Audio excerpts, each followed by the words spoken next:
Ailənin yeganə oğlu kanalda batıb.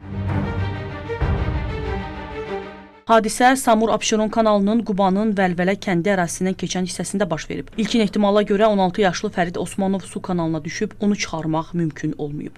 Çimən vaxtı boğulub. Yəni heç kim də köməyə gələ bilməyib. Yəni elə bir dərinlik olub ki, uşağı aparıb. Yəni nə qədər əl atsalar da, köməklik eləsələr də alınmır. Su lillidir. Bu ilki su lillidir. Bu əgər bugün sabaha bu su kesilməsə, o uşağı bir lil basacaq, biz onu tapa bilməyəcəyik. Rayonun Paşaoba kənd sakini olan yeniyetmə ailənin yeganə övladı olub. O, anası ilə birgə yaşayıb. Yaxınları bildiriblər ki, Fərid dünyaya gələn zaman anası görmə qabiliyyətini itirib. O gündən bəri övladının üzünü görə bilməyən ana, indi yeganə övladını da itirməyin acısını yaşayır. Fövqəladə Hallar Nazirliyinin kiçik həcmli gəmilərə nəzarət və sularda xilas etmə dövlət xidmətinin dalğıc xilas ediciləri axtarışlara cəlb olunub.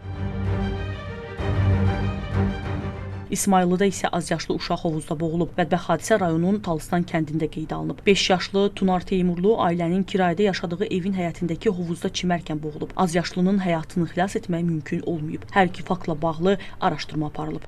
Emin Kərimov, Rafiq Həsənov, Şəbnəm Qurbansoy, Xəzər xəbər.